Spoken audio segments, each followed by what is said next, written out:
In the 7th century, a lone monk is approached by a man on horseback. This is an envoy of the king, and he bears terrible news.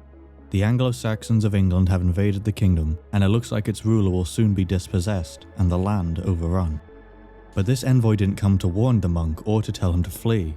Instead, he came to request his assistance. Because this man was no ordinary monk with a lifelong commitment to the church. He didn't join the abbey in his youth, but instead as an old man after a lifetime of ruling this kingdom. Because this man was the former king, a ruler who we're told struck fear into his enemies and was capable of making them flee merely at the sight of him. Having relinquished temporal power in favor of seeking that of the eternal, he gave his lands over to his son, and now it was falling apart. But he didn't go with the envoy. Those days were behind him. Most men born into his position only renounced their possessions through death, but he did so voluntarily. It would be hard to convince him to return from that. But this wasn't the end. This man's name was Tewdrig, and he would be commemorated as a king, a saint, and forebodingly as a martyr. Despite this, very little is known about him, and what we do have isn't fully reliable. This is the mystery of the martyred king.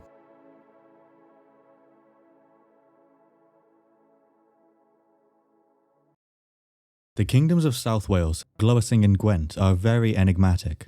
Their royal lines cross, overlap, and diverge constantly, reflecting a centuries-long history of uniting and breaking apart.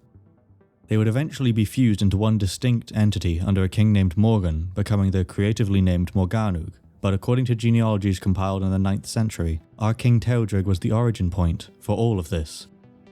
During his rule and the centuries preceding it, the Anglo-Saxon controlled kingdoms had gradually made incursions into the land ruled by the Celtic Britons. In the 6th century, they successfully besieged 3 cities just across the sea from Tewdrig's kingdom, and by the time of his rule they had apparently reached his doorstep. According to his own legend, he faced the Anglo-Saxons in battle many times, and each time he emerged victorious to the point that his enemies were turned to flight just at the sight of his face. So of course, with all of this, he was clearly the perfect man for the job. The founder of the kingdom, a monarch undefeated in battle. When his enemies returned in full force, presumably happy to finally not be running in fear from him, his son, the king, desperately needed his help. As we've seen, however, he turned him down. Much like how my son would be the perfect chimney sweep, Tewdrig was beset by a terrible condition known as "I don't want to do that." We can imagine him returning peacefully to his abbey once the envoy had left, drifting off to sleep while his son had to be told that he was on his own, with his destruction rapidly approaching. However, waking up in a cold sweat, Tewdrig could soon hear a voice, and something moving in his room.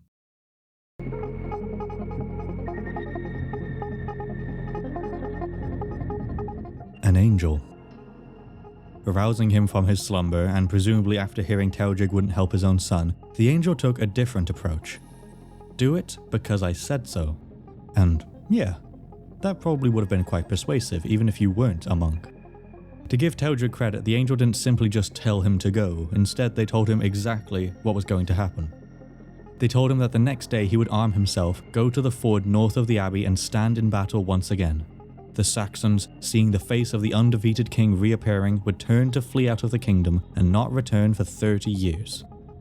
That sounds pretty good, and I'm sure Tewdrig would have been persuaded by the knowledge that after one last appearance he'd never have to fight again in his lifetime.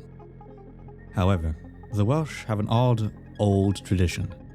Within the poetry and manuscripts of early medieval Wales, we can find occasional references to men being defeated in battle and buried. And upon their burial, their bones would apparently protect the area from invasion. Tewdrig may have been familiar with these stories, and if he was, then his lands being protected for 30 years may have sounded too good to be true. And indeed, before the angel departed, it had one final thing to say. During this encounter, Tewdrig would be destined to be struck with a single blow, and he would die 3 days later. His reputation alone wouldn't scare off the invaders even if he was undefeated. Instead, this protection would be sourced from his bones. With that, the angel departed, leaving Tewdrig alone. He, a newly made man of God, had just been sent a messenger from above telling him to defend his kingdom once again. That would be like your new boss sending you an email telling you to go help out at your old job. Except most bosses won't tell you exactly when and how you're going to die. Tewdrig prepared to leave the next morning.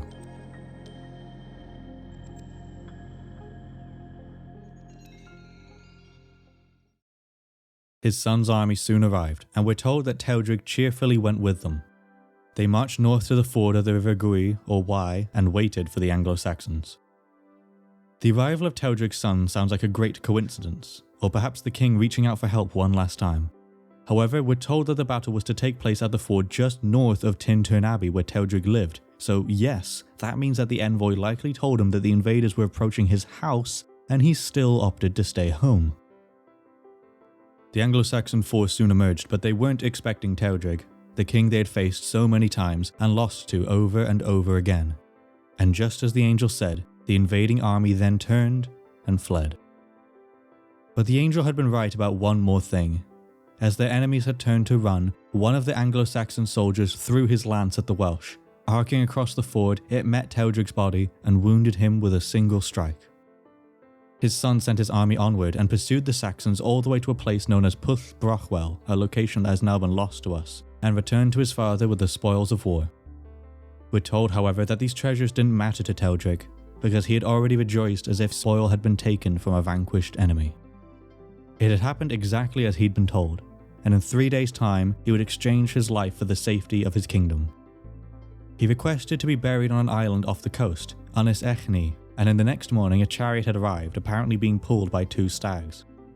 They very slowly travelled south towards the coast over the next few days, but Tewdrig would never look at the sea, nor that island.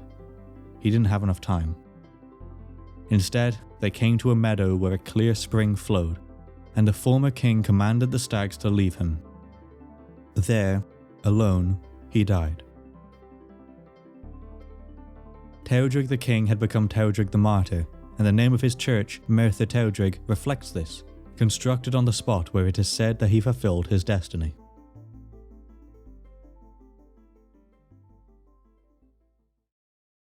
Tewdrig's story is found within a text known as the Book of Llandav, a manuscript covering the history and land ownership of an important diocese in South Wales. Can you guess which one? A lot of elements are muddied within this, and the religious overtones of this story are hopefully very obvious. Coupled with this, the last page of this tale is essentially dedicated to the Diocese of Llandav, telling us how Tewdrig's son gave them lots of land, and telling the Normans that they should really respect these ancient agreements. So of course, plenty of details surrounding Tewdrig are very likely to be altered, and that's not even accounting for the 14 centuries between his time and ours.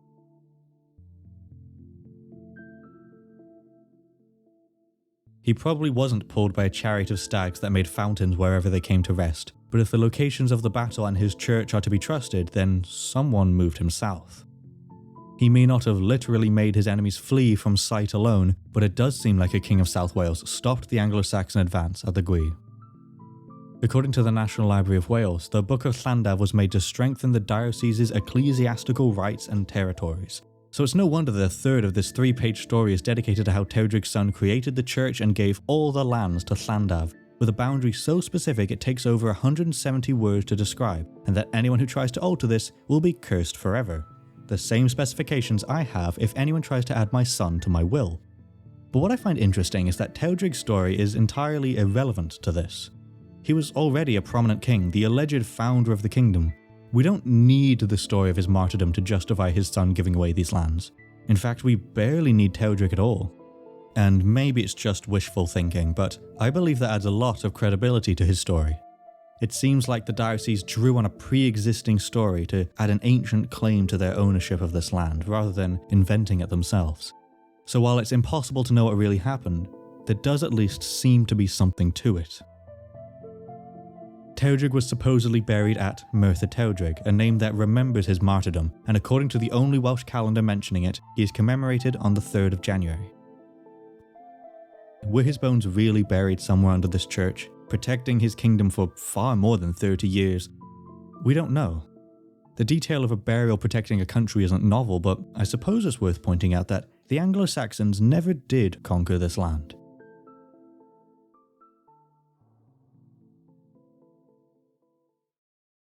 We don't know very much about Tewdrig outside of this story.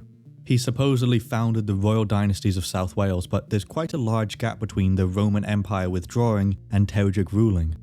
We don't know who or what preceded him, we don't even know who his father is.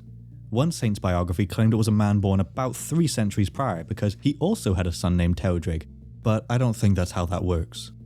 But at least we have something.